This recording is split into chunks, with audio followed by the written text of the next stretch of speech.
Brasileira de Sistemas de Ensino e Plataformas Educacionais, professor Mário Ghil. Também por 20 minutos.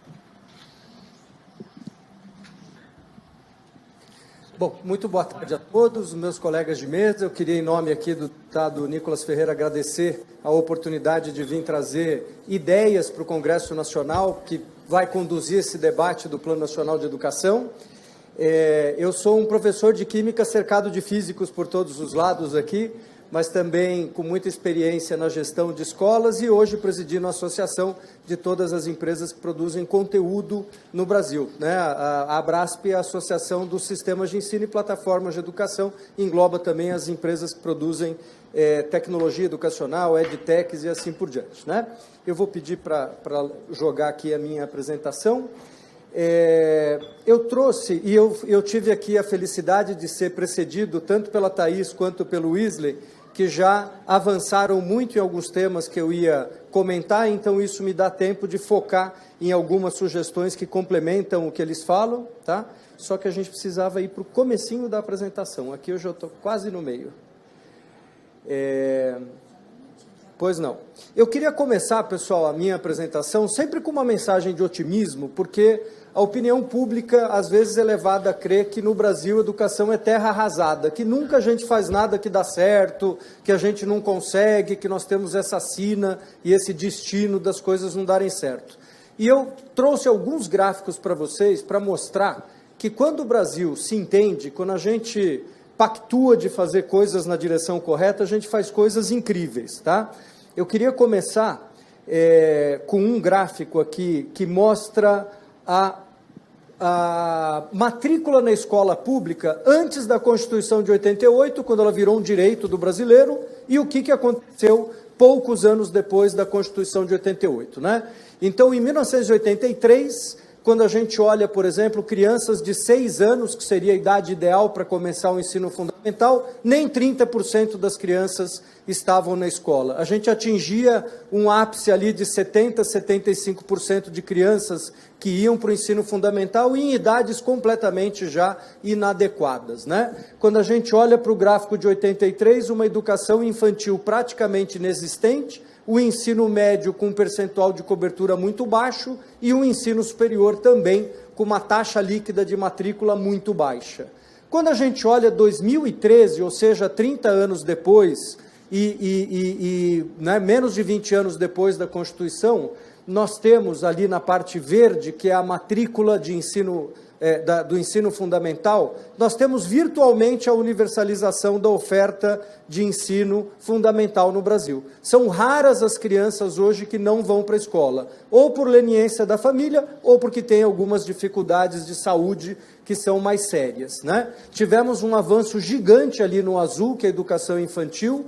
No ensino médio, que é o roxo, nosso problema não é de oferta de vagas, nós temos um problema de retenção dos alunos, né? Como já foi coberto pela Thaís e pelo Wesley também, e tivemos um avanço no ensino superior.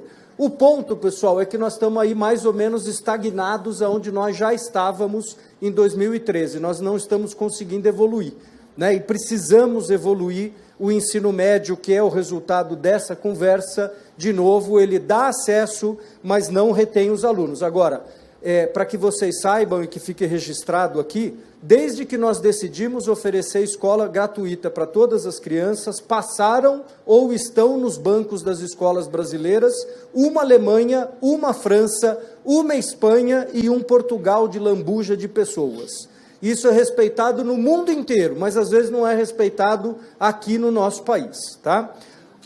O efeito dessa oferta muito grande de educação, a gente pode ver por meio de 2 gráficos que são a evolução da escolaridade média do brasileiro, né?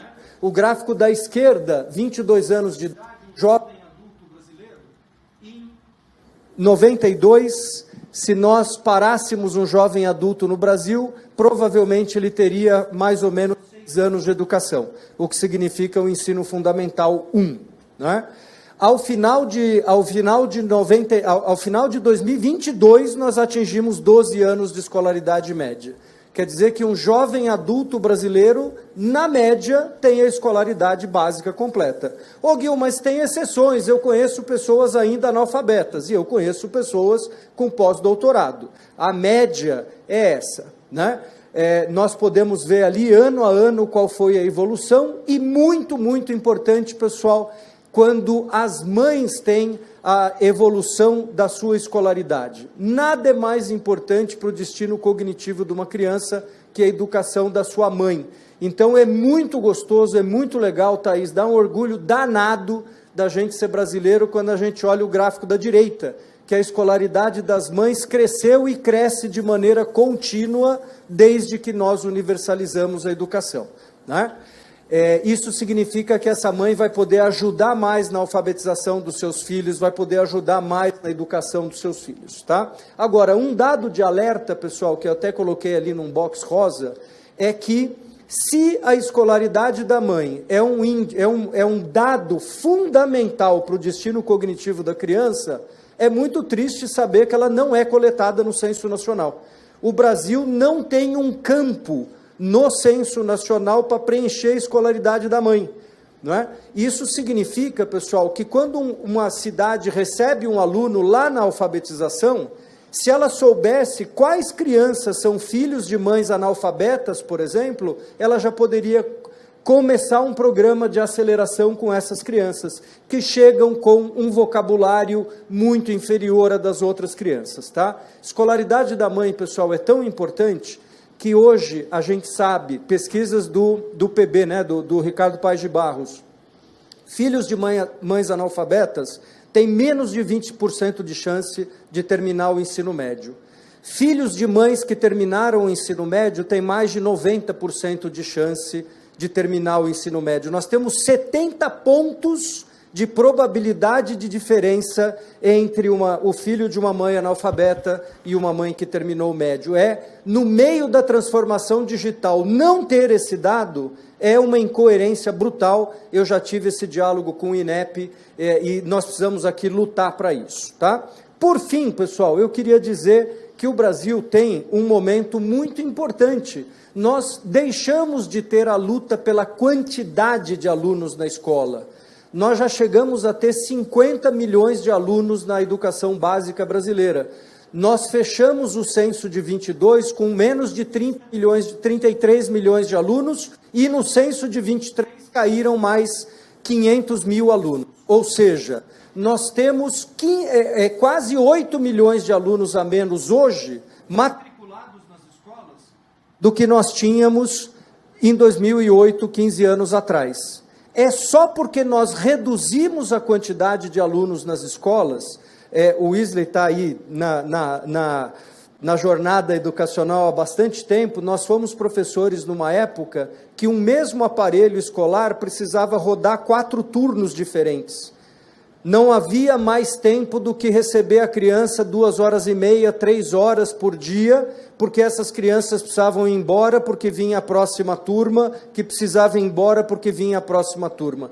Thaís, se hoje a gente consegue advogar, como você fez brilhantemente, pelo período integral, é porque as escolas podem se dedicar a uma única turma, né? A um único grupo de alunos que vai ali estudar o tempo todo, tá? Então, esse gráfico, pessoal, assim como a escolaridade das mães, assim como o atendimento universal, dão muito calor, aquecem o nosso coração para a gente conseguir entender que aqui no Brasil, quando a gente pactua as coisas e a gente olha na mesma direção, a gente faz coisas incríveis e estamos na luta pela qualidade educacional agora, tá? O meu campo de fala é muito mais o campo da gestão educacional do que propriamente a formulação de políticas. Eu não sou um acadêmico, né, mas sou uma pessoa muito experiente em gestão de educação, e eu quis trazer para vocês aqui, de uma maneira muito visual, só o que interessa discutir em educação. Tudo que não está aqui, pessoal, é porque não tem nenhuma evidência científica, seja na pesquisa educacional, seja na pesquisa econômica, seja na neurociência, seja na psicologia, não tem efeito mensurável, tá? Aquilo que de fato produz aprendizado nos alunos são os fatores da esquerda, que eu chamo de causas. Se a gente quer melhorar a educação, não adianta a gente discutir o resultado da educação. A gente precisa discutir que causa nós precisamos melhorar. Daquilo que está mais distante do aluno é o que causa menos impacto. É importante, mas causa menos impacto. O que está mais próximo do aluno causa muito impacto nesse modelo visual que eu desenvolvi. Então, políticas e estratégias, que são as obrigações de prefeitos e secretários, elas são necessárias, com o apoio da regulação federal, estadual, dos conselhos e assim por diante. Isso é uma missão indelegável. Eu não gosto muito de quando no nosso pacto federativo a gente começa a legislar fora do âmbito municipal e estadual o que deve ser feito, né? Porque é responsabilidade deles decidirem. Escolher a estratégia certa, pessoal, é absolutamente fundamental. Eu escolho a estratégia errada, vai dar errado. Hoje de manhã nós tivemos a oportunidade de ouvir o professor João Batista, que fundou o Instituto Alfibeto, que hoje eu tenho também a honra de presidir, de tocar adiante o legado do professor João Batista. Todos os estudos mundiais mostram que a alfabetização pelo método fônico não é o único método de alfabetização, mas é de longe o mais eficiente, sobretudo em crianças que vêm de um extrato socioeconômico mais baixo. Quando um prefeito e um secretário adotam a estratégia errada, eles estão condenando os alunos a terem uma alfabetização ineficiente. E aí a gente vem aqui discutir o ensino médio com crianças que vêm de um alicerce quebrado. Muito pouco a gente pode fazer no médio para uma criança que tem a alfabetização e também o letramento matemático mal feito. Esse é só um exemplo de estratégias que são ser bem feitas. Depois da estratégia vem os recursos. Livro didático é um exemplo, pessoal, né? Nós temos a oportunidade, eu sugiro, inclusive, tem um slide só para isso, que a gente se dedique mais a aperfeiçoar os editais do PNLD, do Programa Nacional do Livro Didático, maior programa de livros democrático do planeta. Mas a gente ainda tem editais do PNLD olhando mais para trás do que para frente. Nós precisávamos de editais do PNLD entendendo o TIMSS, que é aquele exame de ciência e matemática, que nós não fomos bem, e, aliás, graças a Deus, nós nos inscrevemos para participar desse exame, porque é melhor saber que a gente não está bem, né, William? E tomar as medidas para melhorar, mas ali a gente precisava aperfeiçoar os nossos livros, porque as estratégias só vão ser implementadas se nós tivermos recursos para isso. Nós só vamos conseguir implementar o período integral se nós tivermos recursos físicos para receber os alunos do período integral, com todas as dificuldades, inclusive, que o Wesley levantou. Processos, pessoal, está aqui, na minha opinião, o grande elo de desconexão entre o que a secretaria pensa e o que a escola faz. Faltam processos que ajudem os dois lados a se entender, né? Um exemplo de processo aqui muito evidente é o controle da frequência. Nós estamos debatendo escola em período integral e vai contar com o meu apoio eterno. Mas enquanto uma escola não for de período integral, nós temos que ter processos de aferição da frequência muito grandes, né? Eu desafio qualquer um aqui a buscar os dados sobre infrequência do município em que nasceram. Você vai ter uma dificuldade gigante de achar essa informação, porque ela não é medida e ela não é comunicada. Isso significa que a gente está preocupado em expandir o turno para uma criança em locais que muitas vezes tem 25%, 30% de infrequência diária e, se chover, passa dos 40%. Um outro processo importante é o tempo útil de aula, a observação do tempo útil de aula. O padrão ouro mundial é que em 85% do tempo, professor Hélio, o professor está dando aula e a maioria dos alunos estão conectados na aula. Sem julgar a qualidade da aula, né? É muito difícil um químico julgar a aula de um físico e vice-versa, né?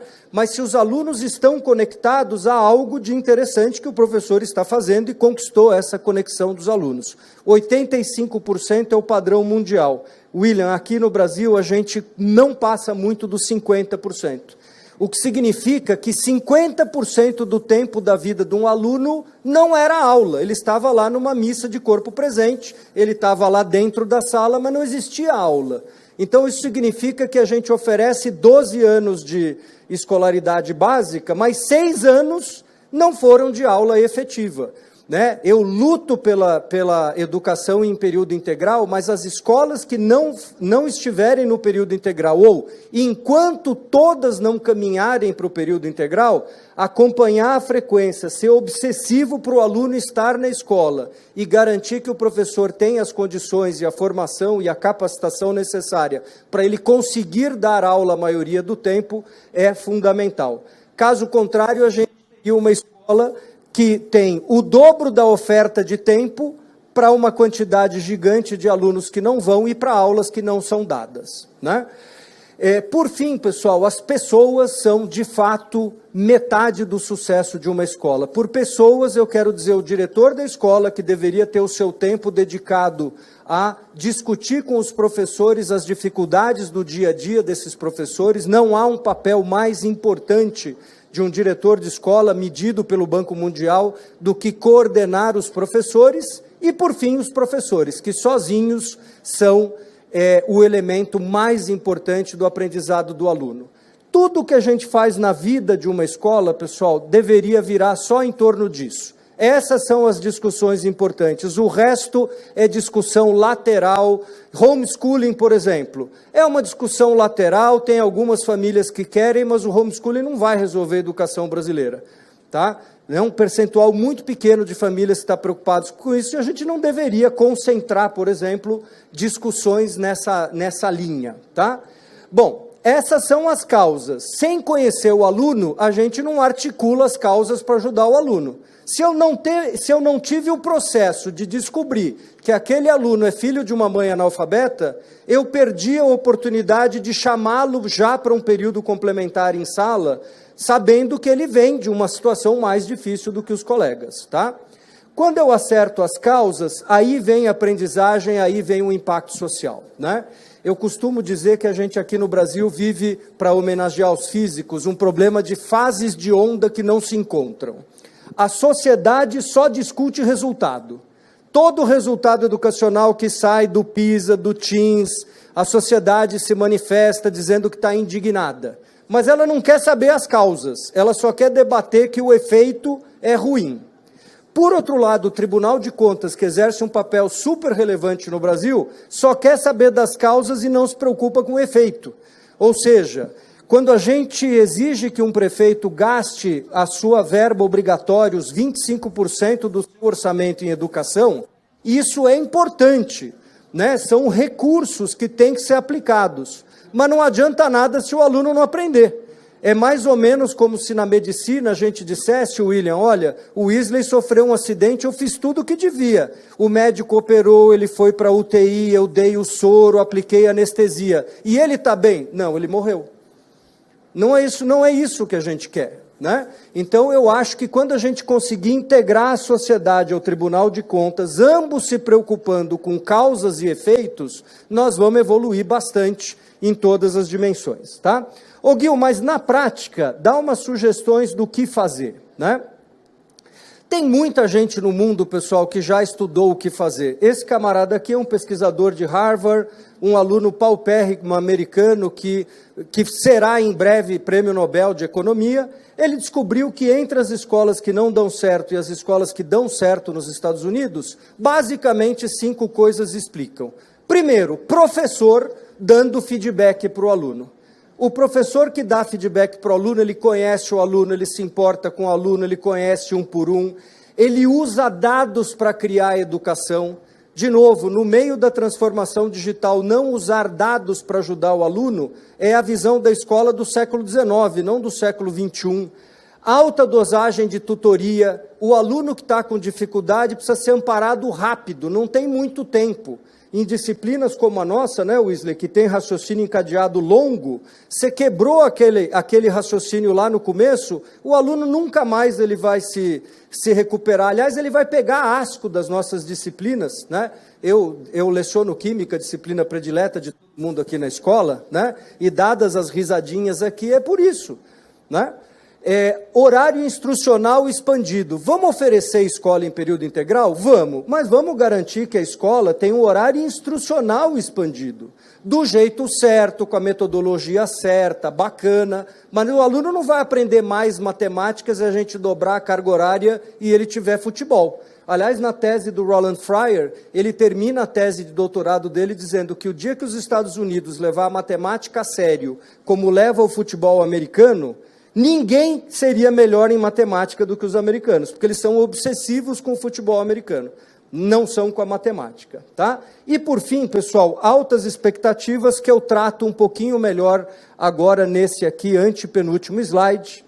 Carreira docente. Não adianta falar de salário só de professor, a gente precisa falar de carreira docente. Como a professora Guiomar, que, na minha opinião, é uma das mais qualificadas no Brasil para falar sobre isso, vai falar na sequência, eu vou me eximir disso, mas eu quero dizer para vocês, e aqui aos deputados que nos ouvem, que nós estamos perdendo a chance de trazer como professores uma legião de engenheiros de meia-idade que perderam empregos, advogados, fisioterapeutas, muitas cabeças brilhantes que anos atrás não consideravam ser professores, quando chegam numa determinada idade e acabam saindo dos empregos formais, se interessam muito por ser professores. E é possível um engenheiro virar professor, mas de acordo com a carga horária necessária hoje, chamada complementação pedagógica, ele precisa estudar 1.500 horas. Eu, que sou engenheiro químico, para dar aula numa escola que não tem professor de química, preciso estudar 1.500 horas para assumir uma aula numa escola que não tem professor. 1.500 horas, pessoal, equivalem a 4 MBAs seguidos. Eu, que sei química, que trabalhei com química, para dar aula numa escola que não tem um professor de química, preciso fazer o equivalente a 4 MBAs para virar professor, e é por isso que uma quantidade enorme desses profissionais compram um carro e vão dirigir no Uber, e nós estamos perdendo esses professores, tá? Escola sobre período integral, eu já fiz as minhas considerações, e sobre o ensino médio técnico, já que, William, se você puder me dar mais um minutinho só, eu queria aqui mostrar um dado interessante. O Brasil, pessoal, só que eu pulei 2 slides de uma vez, era um só. Mais um. O Brasil está lá na rabeira do mundo do ensino médio técnico, né? Nós temos, ao mesmo tempo, por todas as dificuldades que o professor Weasley já comentou, eu não vou aqui me estender, mas nós precisamos, se tem uma meta que é importante estar no PNE, William, e nós vamos mandar isso depois, é que a média de alunos matriculados no ensino técnico brasileiro chegue pelo menos à média da OCDE, que significaria quadruplicar a quantidade de alunos que escolhem essa modalidade. O ensino técnico, pessoal, além de dar uma empregabilidade rápida para o aluno, ele dá muita renda. A renda média de um estágio no Brasil é de R$1.000. A cada mês o aluno ganha quase 2 vezes o pé de meia, que é uma política acertada, na minha opinião, mas o ensino médio técnico com o estágio é muito importante. É muito importante para o aluno. E neste último slide aqui, é muito importante para a empresa.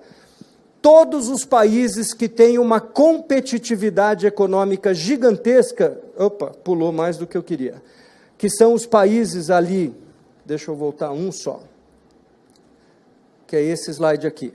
Todos os países de maior competitividade do planeta, que são os países da esquerda, não apenas se preocupam com o ensino técnico, mas a integração do ensino técnico com o trabalho, né? Os países da direita oferecem o técnico, mas não se preocupam que o aluno esteja integrado com o trabalho, né? O professor Weasley conhece muito bem também o modelo do Senai, que é um modelo que consegue atingir 80% de empregabilidade dos seus alunos, 90%, não é?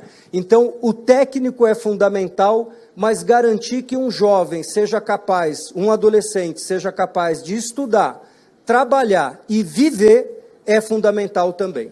Há modelos de ensino técnico no Brasil que o jovem vai ter que passar a manhã e a tarde na escola e ele não vai arrumar um trabalho, porque ele não vai arrumar esse trabalho à noite. A gente precisa, o professor Weasley tocou nisso, a gente precisa que o estudo e a área técnica sejam dadas em um período, para que no período subsequente o aluno possa fazer o seu estágio, possa melhorar a sua renda e possa se beneficiar de todas as competências socioemocionais que a gente só aprende trabalhando, tá bom? De novo, eu queria então agradecer, não encontrarei até o fim do ano. Desejar também votos de festas aí maravilhosas a todos.